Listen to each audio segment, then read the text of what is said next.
All right, all right. Shalom, shalom.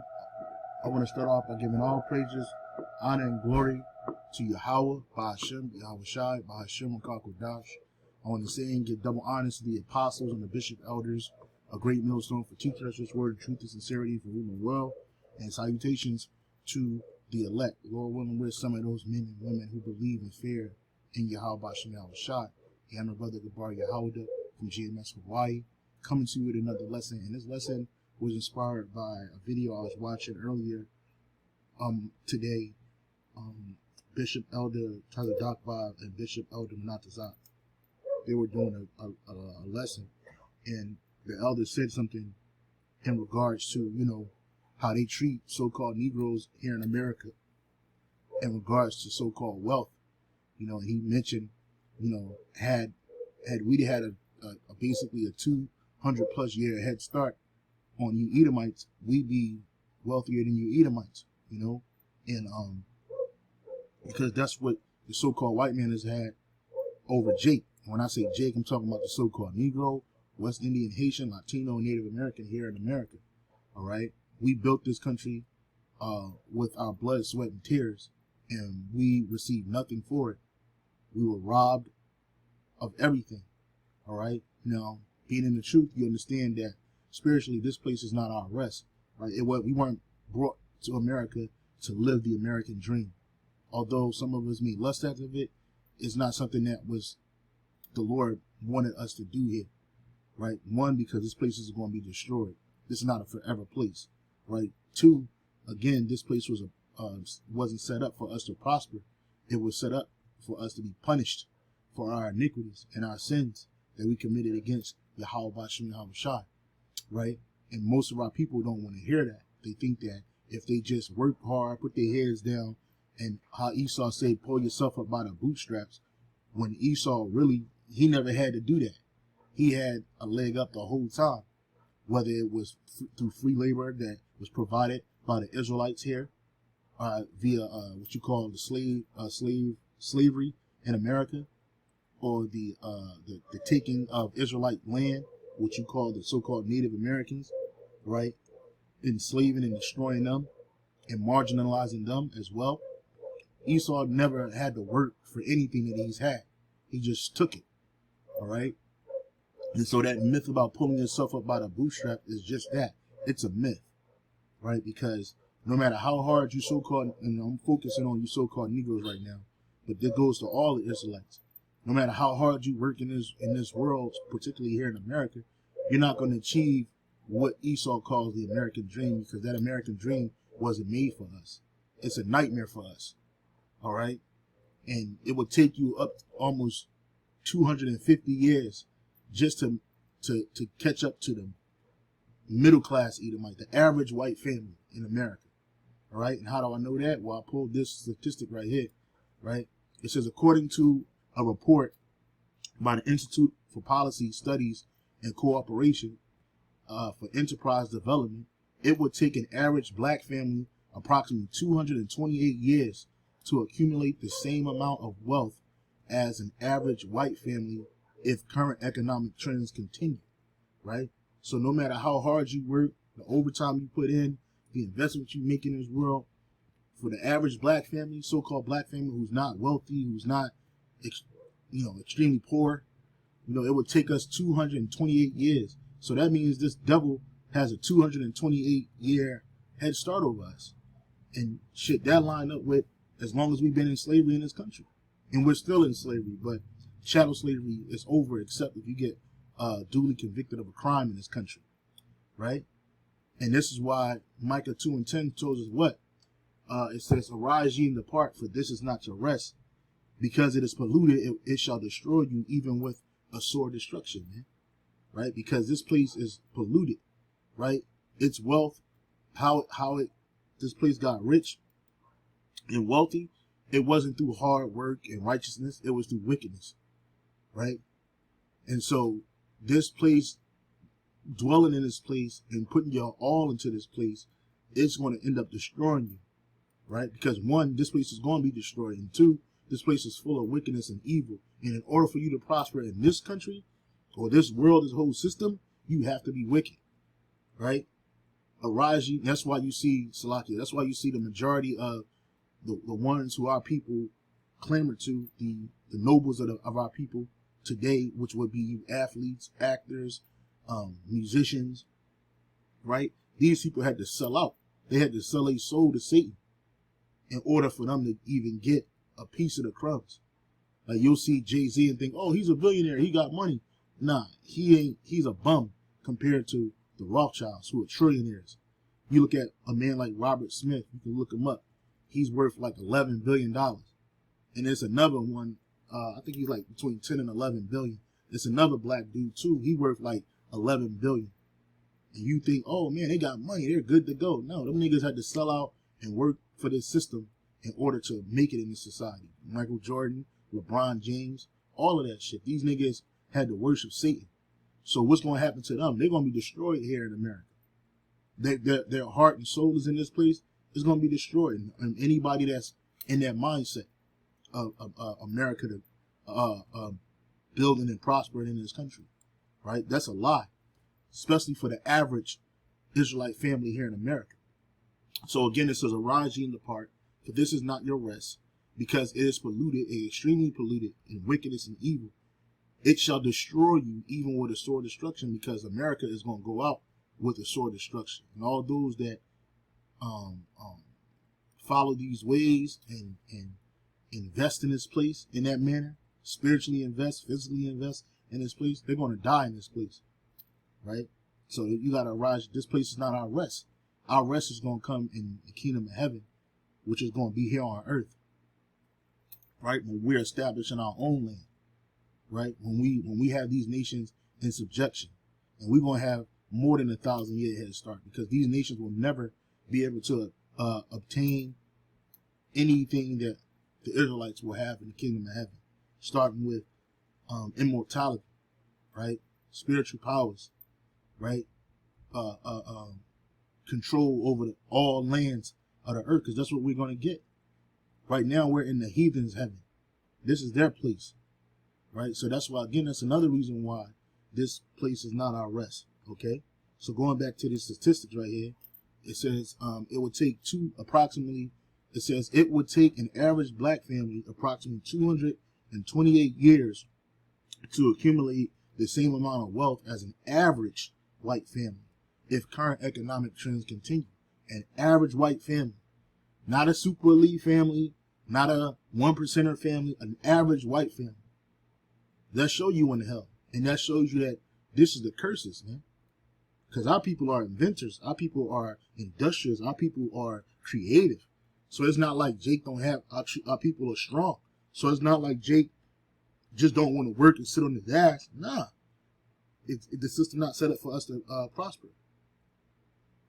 And then it said it would take 228 years to accumulate the same amount of wealth as an average white family if current economic trends continue, right? And these trends that we living in today, they're about to change. So you're still going to be hundreds of years behind, even in the new system, because the new system is not set up to benefit the Israelites. The MOTB system, the mark of the beast, that's not set up for the Israelites to prosper and to live in society in prosperity. No, not at all. Okay, it says key points about this statistic based on current growth rates. This estimate assumes that the wealth gap continues to close at the same rate as it has been over the past few decades. Significant disparities. This number highlights the substantial racial wealth gap that exists in the United States. Reports analyze data from Federal Reserve Board survey and consumer finances. It says for every dollar of a white family income, African Americans had 58 cents in 1967. The report says in 2021, African Americans had 62 cents to the white household's dollar. With this same rate of progress, it would take black households, listen to this, it doubled. It said it would take black households 513 years to reach income parity with white households, man. And that's the curses, bro. Right? Deuteronomy 28 and 68. Right? And you can substitute black, you can substitute Native Americans for black, you can substitute Latinos for black, you can put so-called black there. Because those are the Israelites. Right? Deuteronomy 28, and this is one of the curses that the Lord was going to give lay upon us. Right? Deuteronomy 28 and 43. The stranger that is within thee shall get up above thee very high, and thou shalt come down very low. Who is the stranger? These heathen nations that are amongst us. They're higher than us, right? In this society, right? So that's a curse. He shall lend to thee, thou shalt not lend to him, right? He who owns the banks down here, Esau, Edom, the elite banking families, the Edomites, they own the banking infrastructure throughout the world, not just America, right? They loan, and when they do loan to our people, they loan to them at exorbitant amounts, extreme usury, which you're not supposed to use usury on the Israelites, but that's what these nations do to us, right? It says, he shall lend to thee, and thou shalt not lend to him, right? You don't see no black or Latino or Native American owned banks that's lending to Esau, because we ain't sovereign, right? He shall be the head, and thou shalt be the tail. And this statistic, it shows you. At first it said it would take 228 years, but then it said it'll take 513 years just for us to catch up financially or economically to the average so-called white family. And why is that? Because of the curses, as well as these nations furthering our affliction. Let me get that real quick. The Lord said I was but a little bit mad, right? He was a little bit mad with us, but these nations, they help forward our affliction, right? It says, Zechariah 1 and 15, I am very sore displeased with the heathen that are at ease, right? And these nations are extremely at ease, especially when they come here to America. For I was but a little displeased, and they helped forward the affliction. So the Lord was just a little displeased with us. That's the reason why we got judged and measured like that. But the nations, particularly Esau, Edom, at the helm, man, they forward that affliction. They kept it going. In the NLT it says, but I'm very angry with the other nations. Who are the other nations? Esau, Edom, Moab, Ammon, Ishmael, Ham, Japheth, you name them. They're in the scriptures. They're named in Psalms 83. Japheth ain't named up there, but they're still a heathen nation, right? This is, but I'm very angry at the other nations that are now enjoying peace and security. When you go to the average Edomite neighborhood, what do you see? They're in nothing but peace and security. They ain't got fireworks blasting all throughout the day and night. They don't have gunshots and blasting through the hood all day and night. It's not overcome with violence, drugs, poverty, and the things that come with that. It's not. And you can go to an Asian community, you can go to a Arab community. Even these Japhites don't live like that, right? But when you go to the so-called Negro, Latino, Native American so-called neighborhoods, right, there's no peace there. There's no security there. Most of us live renting, right, which that's wicked, right?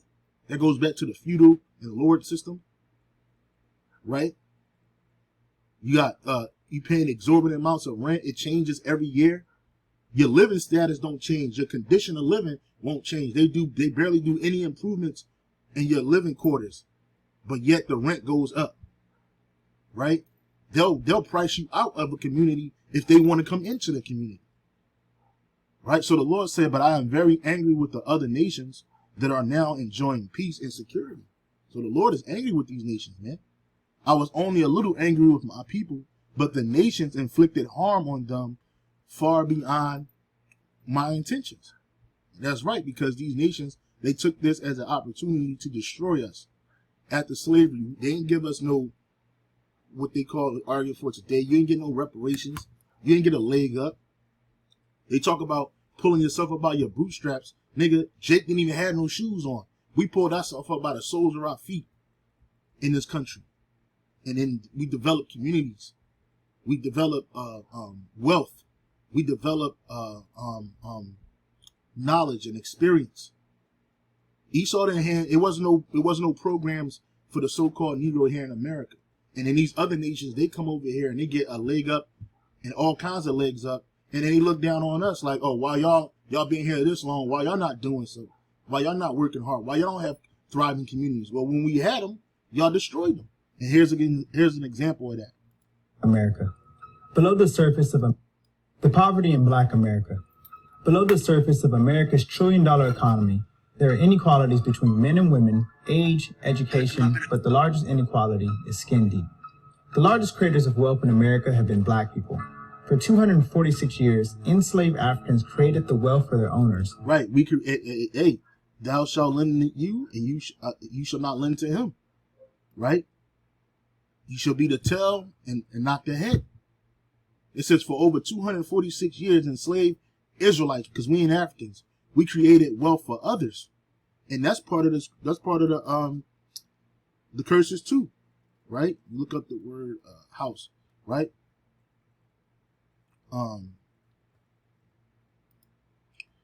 Yep. This is Deuteronomy 28:30. Thou shalt betroth a wife, and another man shall lie with her. And you see that's a curse, because y'all wives supposed to be virgins. But you get a woman, especially during slavery, Esau would take her, give her to another slave, or he'd take her for himself, and then give her back to you. Thou shalt build a house, and thou shalt not dwell therein. We built all of those houses, all them plantation homes, we built America. The White House, we built that shit. We built this country for free. All them towns in the South, all them towns in the North, especially when the nation first starts standing up, it was us that did that shit, bro. And we did it for free. It was forced free labor. Okay? Forced free labor. That's part of the curses. But the people don't see that in the nations, they don't care. So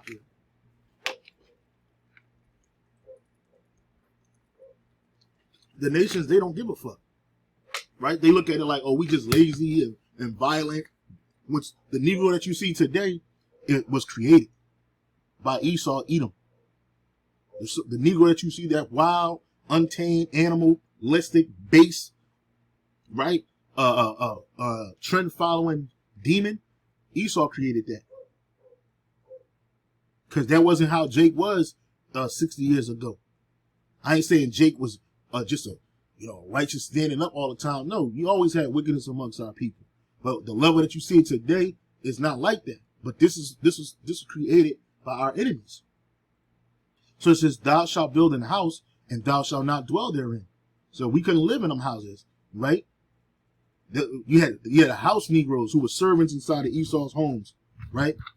And institutions. You had servants, but we was living at in shacks on a property, on the outskirts of the property. Okay? Just like you're living today in these ghettos. It says, thou shalt build an house and shalt not dwell therein. Thou shalt plant a vineyard and shalt not gather the grapes thereof. Right? And that's part of the curses. Right? To here it is, you planting vineyards, but you ain't eating them grapes. You ain't drinking that wine. We were planting crops. We didn't get anything from that cotton. Cotton was king in America. Tobacco was king in America. All right? Sugar cane. Shit, they would punish you if you was in the sugar cane field and you got caught eating sugar. Them people ain't play. And this is the world we live in. Right? This is the world we live in. Let me play this game. For 246 years, wealth in America have been Black people. For 246 years, enslaved Africans created the wealth for their owners, a wealth that whites still profit from today. Yeah, and they act like the so-called white man that you see today is different from the white man yesterday. But these Edomites are still profiting off of that. That's over 200 plus years ago. Shit really is like over 150. It all depends on where you start at and what state you start at. Because most states didn't outlawed slavery until like the 90s. Y'all wouldn't believe it, but look it up. Some states outlawed it in 1970. They didn't ratify their own constitution in these states. Right? So here it is. You Edomites, you still living off this wealth. And then you say, well, that wasn't me. I never had any slaves. Well, you benefit. So if you benefit from a crime, guess what? There's a word for it. You're an accomplice to that crime. Right? You benefiting off of stolen property. And that's what this man has done. That's why the scripture says this.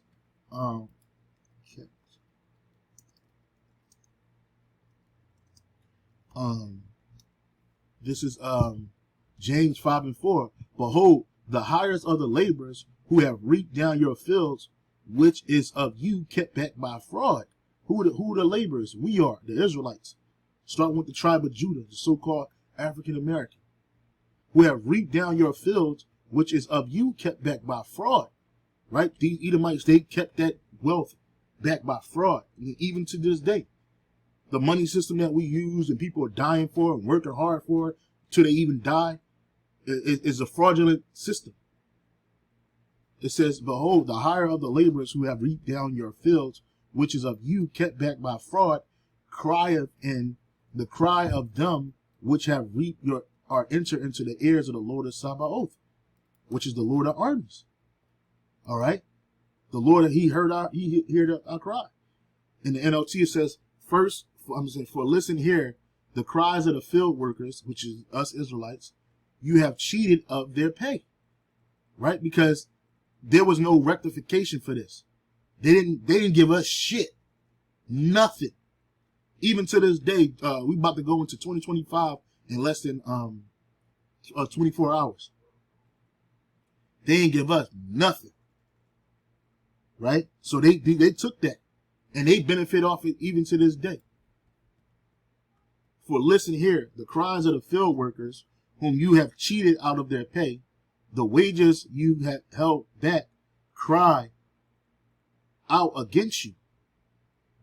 The cries of those who harvest your fields and have reached the ears of the Lord Yahweh Bashem Yahushai of heaven's armies. Right? So the Lord, he's hearing those people cry, man. And you're going to pay for that. Because that's wicked. And then the nations wonder why they going into 1,000 long years of hardcore slavery. You going into chattel slavery, all you nations. And you ain't getting shit for 1,000 years.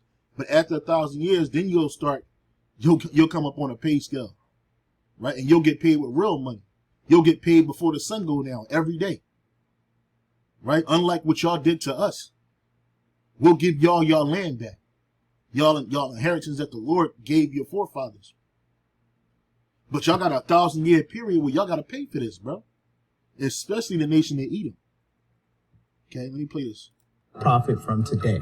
Since its inception, still profit from owners, a wealth that whites still profit from today.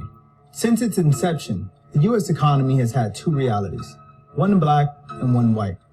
The structural barriers put in place before the civil... Which that's a lie, too, because there's no black people on the earth and neither are there white people on the earth. It's the nation of Israel and the nation of Edom, right? Mainly the tribe of Judah in America, but all the tribes catching this kind of hell across the world. The civil rights movement still affect black Americans of today. Let's look back at some of these barriers. Let's look back at some of these barriers. Civil rights movements. The structural barriers put in place before the civil rights movement still affect black Americans of today. Let's look back at some of these barriers. Black Wall Street. In 1905, Ottawa Gurley purchased 40 acres of land in Tulsa, Oklahoma, and named it Greenwood after a town in Mississippi. His vision for a place of upward mobility for blacks led his plan to subdivide land into residential and commercial lots. Greenwood soon became an epicenter of wealth, education, and advancement for doctors, lawyers, and realtors, and built an economy valued at $5 million today. Booker T. Washington dubbed Greenwood Negro Wall Street, and in 1921, a two-day massacre destroyed this town. The race riot killed over 200 African Americans. Yes, you see? And that shows you that this place ain't our rest. Right? It was a thriving place. You got Jay talking about something. We need to get our economics together and do all this. Nigga, you tried that. And Esau really put a nail in that coffin when they introduced the civil rights bills in America. Right? So you'll never be able to have an all so-called black enclave, or all so-called Latino enclave, or all a wealthy all black Latino or Native American enclave in America, where you are self-sufficient in this place. Right? You had lawyers, you had doctors, you had realtors, you had judges, you had police officers, you had firemen, all of that shit. Right? These niggas thought they hit the promised land. Right? And it only lasted for a few until it took 2 days for Esau to raise it to the ground. Economy valued at $5 million today. Booker T. Washington dubbed Greenwood Negro Wall Street, and in 1921, a 2-day massacre destroyed this town. The race riot killed over 200 African-American residents and just 50 white Americans. Ottawa and other drivers of economic growth lost the bulk of their fortunes. The total property loss amassed $2 million and left 10,000 African-Americans homeless. Federal Housing Administration. In 1934, the FHA introduced policies that prevented African Americans from buying homes in specific neighborhoods by dividing cities into A, B, C, or D classifications, which institutionalized racism and segregation. This tactic, called redlining, denied home ownership loans based on race and ethnicity. This discouraged the possibility of investment in black home ownership. Right, and it enriches these landlords today, these property managers to this very day. Because the majority of blacks in America, Latinos, Native Americans in America, are renters, right? We don't own our homes, right? We don't have no housing wealth, equity to start with. When these Edomites, they have that shit. This clause went on until the 1968 Fair Housing Act was established. Today's facts.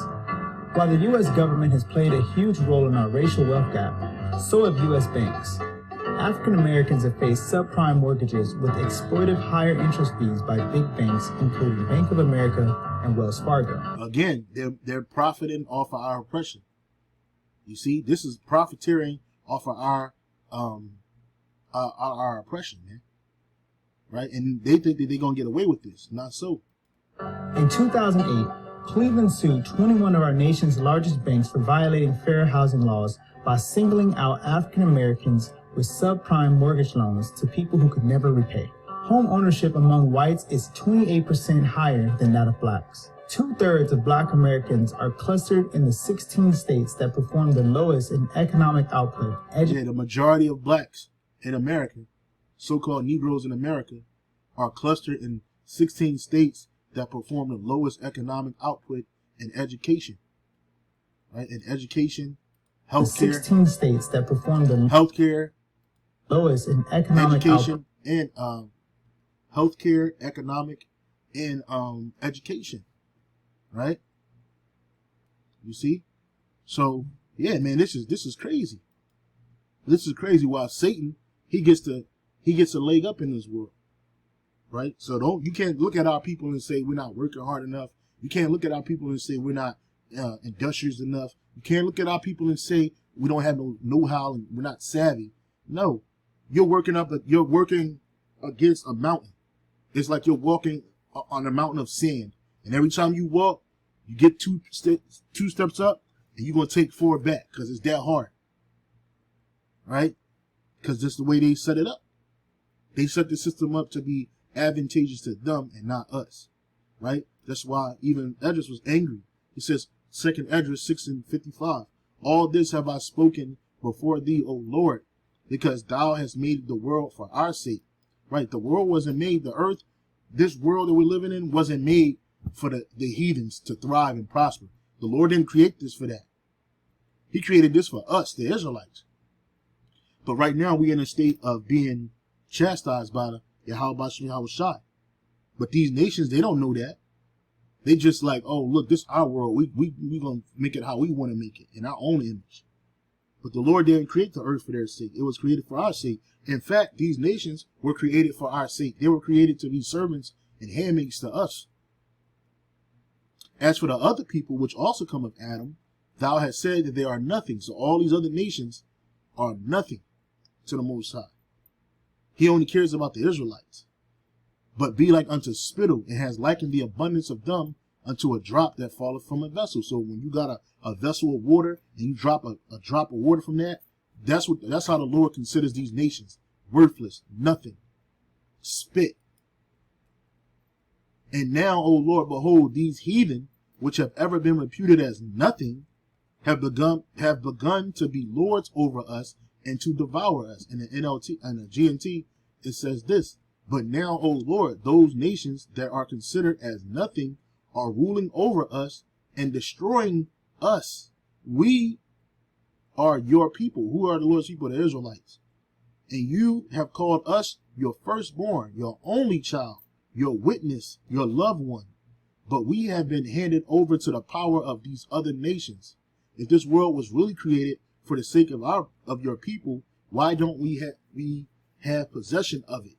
How much longer must we wait? And we're going to wait until Yahushua come back. And he's coming back. He's coming back really soon. Lord willing, this year coming up. Lord willing. We hasten the day. All right. So this is the world we live in, man. This is the world we live in, bro. There's that civil rights movement was bullshit, bro. Right? Still just a dream 60 years later. Racial wealth disparities remain wide. Right? It says for every dollar of a white family income, African Americans had 58 cents in 1967.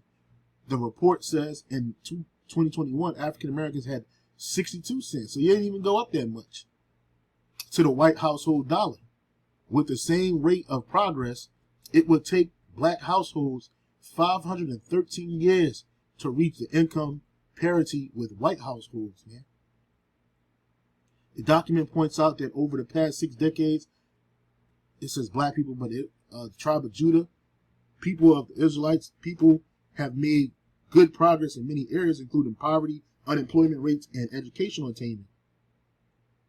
Many of the gains for poor black people and poor white people might be attributed to Great Society programs such as Medicare, Medicaid, household subsidies, food stamps, and employment training programs. But when you look at many socioeconomic indicators, the gap between the two groups has been stubborn. Black family income was 58 cents for every dollar of the whites' income in 1967. Black people's share had risen just to 62 cents in 2021. Black home ownership increased from 38% in 1960 to 44% in 2021. And that's due to the subprime lending. While white home ownership increased from 64% to 74%. That's almost 3/4. A greater rate of increase has exacerbated the home ownership gap. In terms of wealth, black people in 1962 had 12 cents for every dollar non-African Americans had. By 2019, black people's share had risen to 18 cents. At that rate, it would take 780 years for black wealth to equal non-black wealth, the report says. So it just gets worse and worse down here.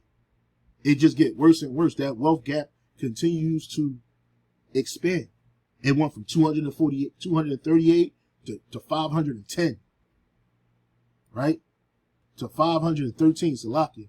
And then from 513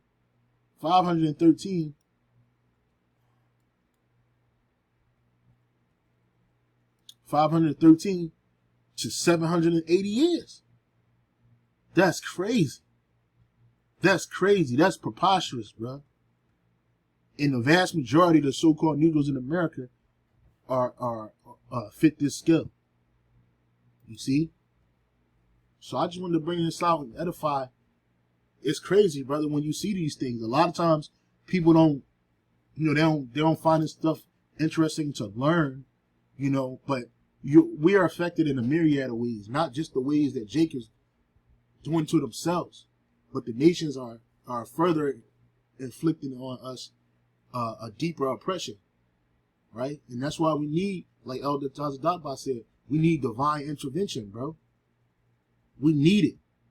Because we can't do this on our own.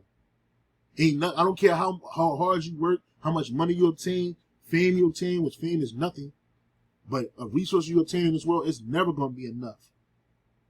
Only power that can deliver us out of this situation is the one that put us in it, and that's Yahweh Bashim Yahushua. And he's going to deliver us from the hands of our enemies. And you nations, when it should turn, and I'll end it off with that, when it should turn, hey, don't be crying. I don't want to see a tear drop out of your fucking face. Because when y'all had it, y'all had it. And y'all ain't give a fuck about us. So when it's our turn, hey, just get ready. This is Deuteronomy chapter 30, verse 7. And Yahweh, Bashim Yahushua, thy God, will put all these curses upon thy enemies and on them that hate thee, which persecuted thee. So these curses are going to go to you nations, starting with the nation of Edom. Y'all never gonna have nothing in our kingdom. Like y'all at least you gave Jake the fantasy, right? Jake even was able to partake. In our kingdom, you're not gonna have the fantasy, and neither are you going to be able to partake. And that goes right along with the other nations for 1,000 long years. And after that 1,000 long years of hardcore slavery, you Edomites are going to be taken out. And you nations are going to be put in order. You're going to be in order by this. Right? But you Edomites, you're going to have nothing. Absolutely nothing. Because you ain't going to be here to have something. That's what I'm saying. Shalom, on to the next.